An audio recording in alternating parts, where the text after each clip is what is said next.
All right, I was leading a youth group up to the Delicate Arch in Moab. And this was back in 2008, and June of 2008, in order to be exact. And within 5 minutes into the hike, I mean, it's a moderate hike, but it's really not hard. Probably within the first couple minutes, my chest was pounding. The rest of the kids and the leaders took off. I was back there by myself, and my chest started pounding. I started breathing heavy. I couldn't go like 10, 20 feet without having to stop and catch my breath. And there was one kid, 16-year-old, kind of a punk kid. His name was Justin. And I don't think he has any idea that here we are 20 years later. Probably has no clue what he actually did for me that very day. And that's what we're going to talk about today. So that's right, everybody. It's your favorite time of the week. It's Thursday. It's story time with Dude. Well, something like that. So now here's the thing. This wasn't the first time something like this had happened. Let's rewind a few years. My wife and I were married in 1994. We did not get a vacation with just me and her till 2004. 10 years later. 10 years later, on our 10th anniversary, we were like cranking out kids, man. She had 5 kids within 10 years. About every 2 years, we had another one. Some of them are a little bit, closer or farther away. But I remember we finally got away and we went to Zion National Park. We stayed at the Desert Pearl Inn.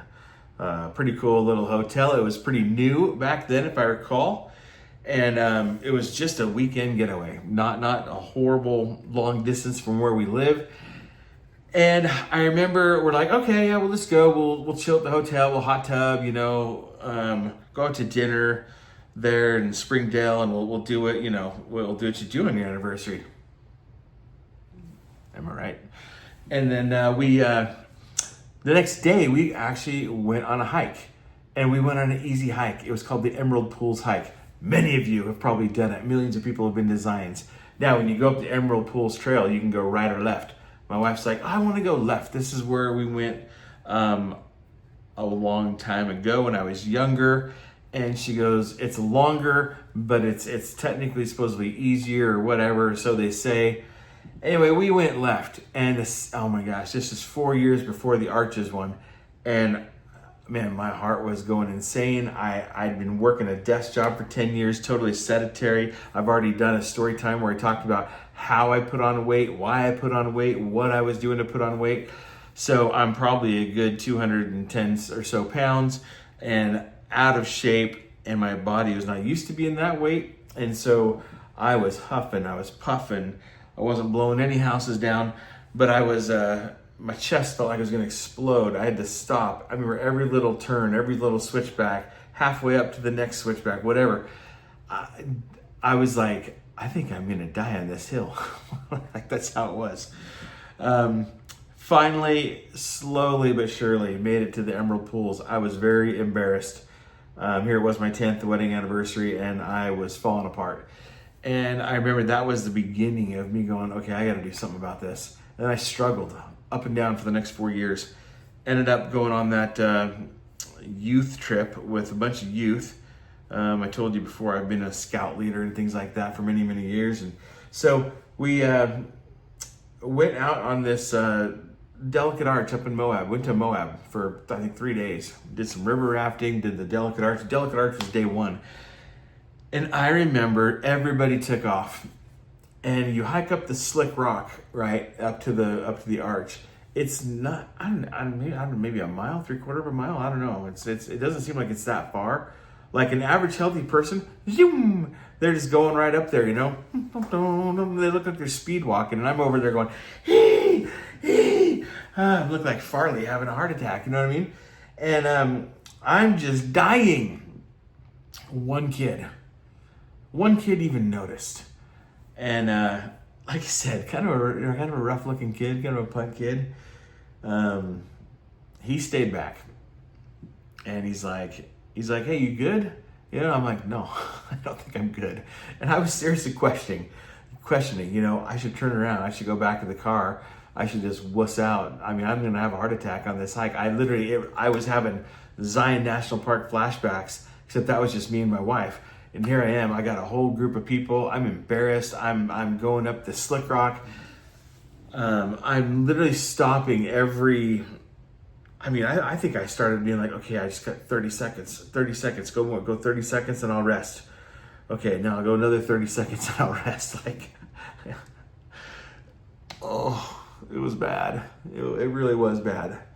And the whole time in my head, I'm swearing, I'm angry, I'm just embarrassed. I'm feeling all the feels and all the emotions, right, of that one would go through in that situation.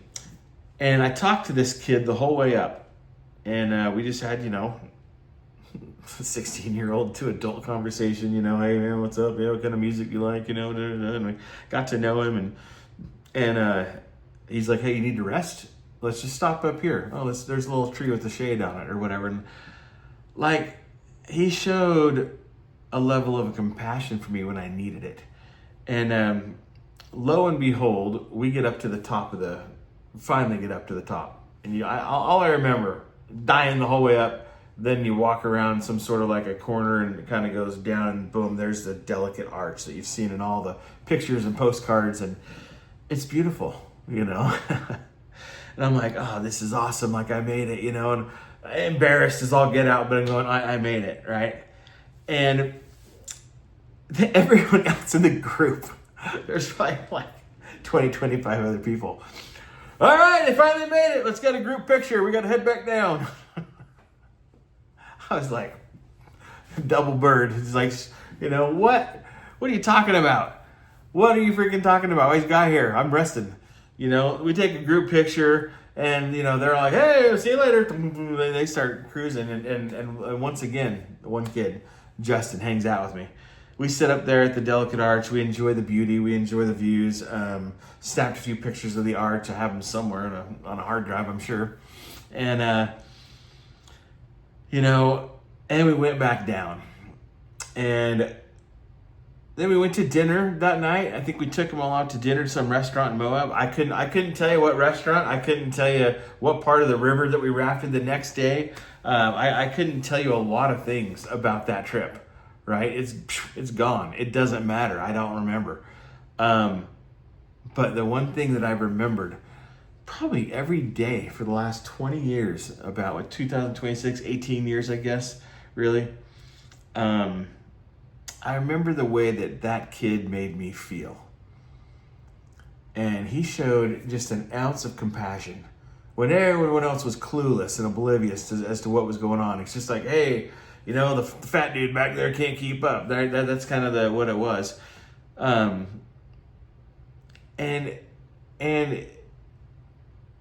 just him hanging out with me, having conversations, caring. Hey, you want to rest up here? Let's do it. Come on, man, you can make it. He's just encouraging me. I'm the adult. He's the teen. I'm supposed to be the one going, hey, buddy, you can make it. Come on, man, you got this. You got it all the way. You can do it. Progress. Blaine Simmons, right? Go back to my first story time. And he's the one encouraging me to get up there and do it. And we did it. The rest of the outing was fine. You know what I mean? It was a good, fun experience. But I'll never forget the lesson that I've thought about this often, and I've dwelled on it. And it is that a little compassion, a little kindness, a little understanding goes a long way. And it can change somebody's life.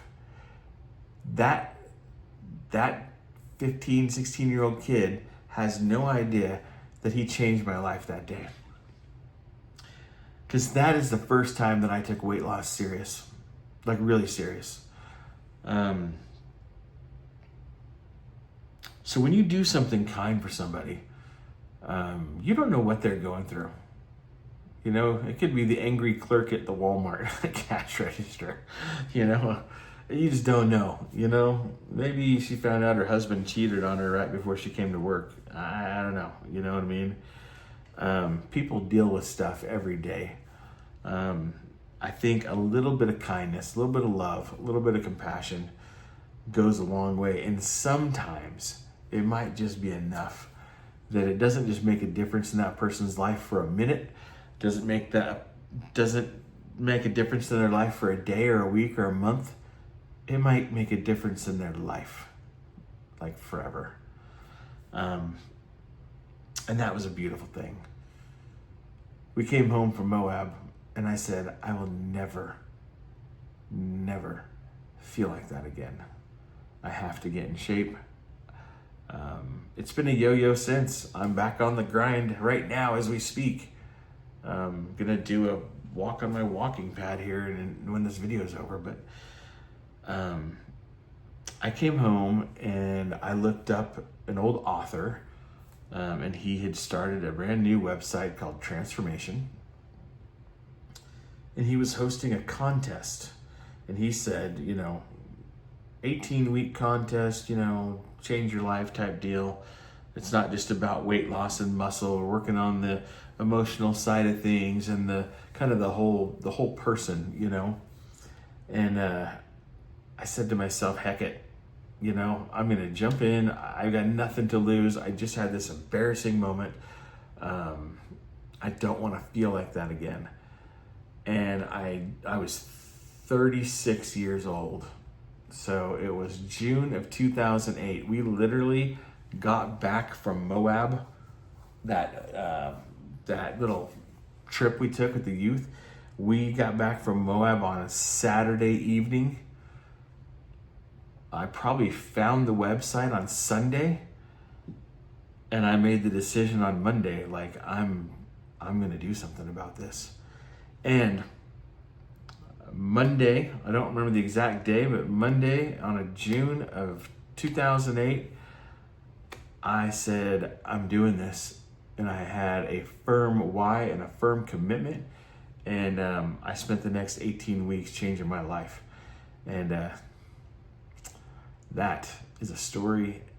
I got 3 or 4 stories out of that one. And that's a story and a lessons for another day.